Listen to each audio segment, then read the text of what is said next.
Greetings, free thinkers. Welcome to the Hoggcast. How are you doing today? I hope you're doing fine. I certainly am. Okay, what do we have for you on today's episode? I'm going to be doing my Tim Pool impression again because we have no clip to play, but we have an article to read.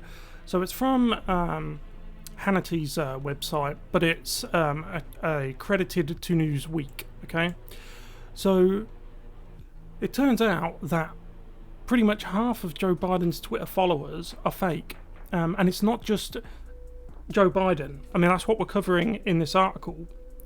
But you know as well as I do, when Elon Musk began his Twitter takeover, a lot of prominent conservatives or prominent right-wing people saw their Twitter followers explode because that was actual humans returning to the platform, and you saw left-wing personalities and accounts lose a lot of subscribers because they were all the bots that were getting deleted. Turns out the situation is much worse than anyone except Twitter HQ thought. If you haven't seen the Project Veritas expose from Twitter insiders, I thoroughly recommend you do that. Excellent investigative journalism. Turns out it's what we always knew. They are, quote, commie as F. That's their words, not mine. That's Twitter's own words. And because they're communist, they do the usual thing that left-wingers do, corrupt left-wingers. They will suppress the right whilst artificially boosting their own fake followers, bots, and the like. It's not even surprising, is it? It's newsworthy, of course, that's why I'm showing you it. But it's not surprising. This is classic left-wing behaviour. Manipulation at its finest. It's low cunning on turned up to 11, yeah? So let's get into this article now. If you haven't yet though, please like the video, subscribe to the Hoggcast, hit the notification bell, and share the video around if you find the video informative. Also have a membership scheme which you can join. I have 9 amazing members who honour and humble me that they support the Hoggcast in our quiet little corner of the internet, because we are shadow banned and deboosted, because we are conservative commentators. Okay, let's go.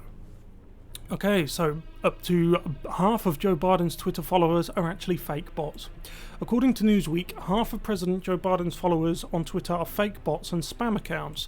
Biden currently has 22.3 million followers. See, this is what I mean. They do this to... It's all smoke and mirrors. That's all the Democrats have. Left-wingers in general, whether it's Britain, Canada, the United States, Australia. Everything is smoke and mirrors. This is why they don't answer questions. This is why they fake things. This is why they hide things. They have an agenda. They know it's not in your interest. You know it's not in your interest. Yet we all play this pantomime game of hide and seek. Yeah, it's for example, like Circle Back Psaki. Yeah, I've already forgotten her name. She's only just left. I've already forgotten her name. Jen Psaki. Did you see that excellent clip where Peter Doocy asks her about these busloads of migrants in the night being sent all over the States? No one knows who they are, being sent late at the night, sometimes in the middle of the night. She obviously didn't realise that Peter Doocy and people in general had found out about that. If you haven't seen it, I thoroughly recommend you go and watch it. It's on Fox News' YouTube channel. It's the Jen Psaki highlights one. The look on her face when he says in the middle of the night, she's like, because they didn't know that people knew what they were doing. Spark Toro's tool found that 49.3% of accounts following the official POTUS Twitter account are fake followers, based on analysis of a number of factors, including location issues, default profile images, and new users. Tesla CEO Elon Musk, who has done a fantastic job of lifting the rock up and watching all of the left-wing bugs just disappear. They all just shot out of the sunlight back into the shadows where they belong. So Elon Musk, who is currently trying to buy Twitter, has expressed concerns about the number of fake accounts, and a potential crackdown could see users such as Biden lose huge amounts of followers. 20% fake spam accounts whilst 4 times what Twitter claims could be much higher, Musk wrote on Twitter. My offer was based on Twitter's SEC filings being accurate, which they aren't. This is why they were crapping themselves. This is the real reason they were crapping themselves when Elon Musk wanted to take over. And it's the real reason why Jack Dorsey suddenly started pivoting away from the woke narrative. I think he was trying to be another Elon Musk, because everyone wants to be loved, don't they? And people quite rightly love Elon Musk. And I should imagine Jack Dorsey greatly admires Elon Musk, looks up to him from a business and a success point of view. And for someone like Elon Musk to, like, put it this way, imagine if Jack Dorsey invited Elon Musk over to his house and Elon Musk arrived before time and the house was messy and, you know, there was dishes all out and that type of feeling. I think that's what it is with Jack Dorsey. I think he's trying to get all of the dishes cleaned up and the hoovering done and all that before Elon Musk gets in. So Twitter CEO, who is just a creepy person, really creepy, the CEO. I'm not talking about Jack Dorsey, the other guy. Prague, I think his name is. It's like he just flippantly tosses your First Amendment out as if it's like, oh, well, you know. So Twitter CEO publicly refused to show proof of the less than 5%. This deal cannot move forward until it does. So there's his tweet. So apparently 20% of Biden's followers are fake. So with that news, let's see how people responded to that in the comment sections. Twitter claims less than 5% of their users are fake spam bots. It seems likely that its number is at least 4 to 5 times more. The lowest estimate is 20% of their users are fake/spam accounts. Elon, what do you think could be the highest estimate as to how many fake accounts are present? Now, I remember how, you know, that high-flying lawyer, the woman, I can't remember what her name is, Vada of Vilya, or whatever her name, I can't remember her name. You know the one I'm talking about. The one who earned, quote unquote, earned $17 million a year.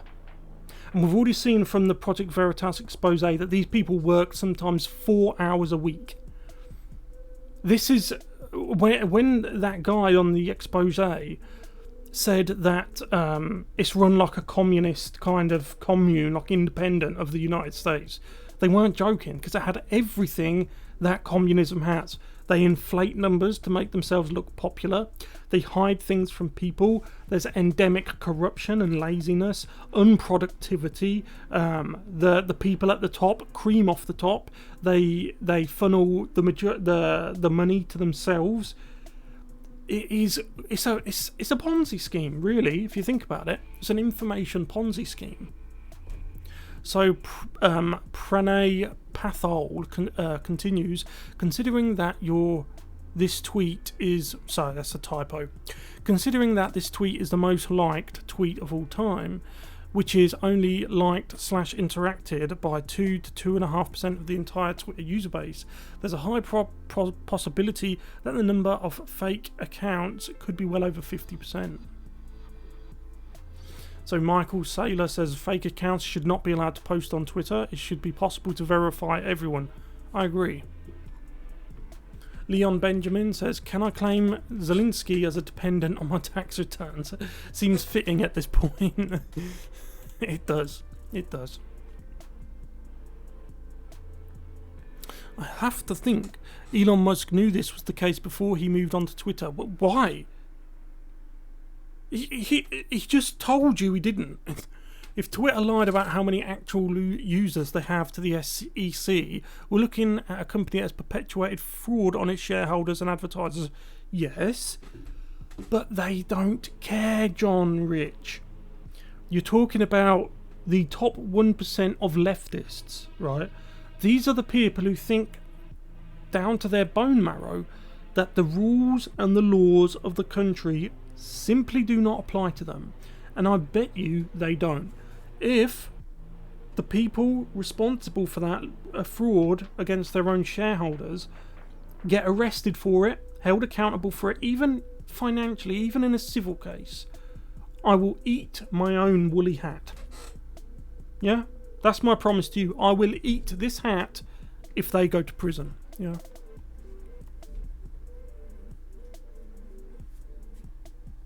I like this one from Kevin Sorbo. For a group of people that say race and gender shouldn't matter when making decisions, the left sure seem to make a majority of their decisions based off of those two things. Because it's the only thing that matters to the left. It's the only thing that ever has mattered to the left, because they are obsessed... Excuse me. They are obsessed with that word and that word. Yet they'll project it onto you. This is the most infuriating thing about the culture war, is that the left will do really bad things, even in front of your own eyes. They'll do it, but then when you try and pull them up for it, they will just look you in the eye and say, "No, you did it." And how do you respond to someone like that? It's like, imagine if a kid ate all the cookies in the cookie jar. They've got chocolate all around their mouth, and then you say to them, "You've just ate all the cookies. I just watched you do it." And the kid replies, "No, you did it." And then you get an article coming out saying it was actually the conservative parent who ate the cookies. And then another journalist or propagandist will cite the first one. Say, "Studies show, our source says it was actually the conservative parent who ate the cookies." And then you'll get fact checkers in saying that the image of the kid with chocolate around his mouth, that's just photoshopped.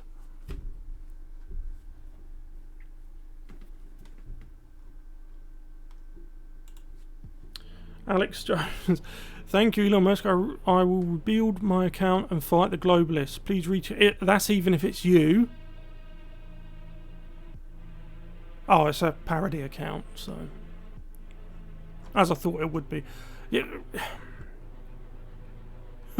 Jeff Bezos. I think we'll end on Jeff Bezos. If you're looking for some scary bedtime reading, Lights Out, Pride, Delusion, and the Fall of General Electric. Don't know exactly. I'm not entirely sure. I don't get the reference. Maybe it's talking about the fall of Twitter. I don't know. It certainly won't be Tesla if that's what he's getting at. I highly doubt it'll be Tesla. Oh, Troy Nels. Elon Musk, the guy who makes electric cars, is now a Republican. That's how nonsensical these Democrat policies have gotten under Joe Biden. Quite true. Quite true. Okay. So look, I'll leave it there. Let me know what you guys think about this in the comments section below. I'll see you in the next one. Goodbye.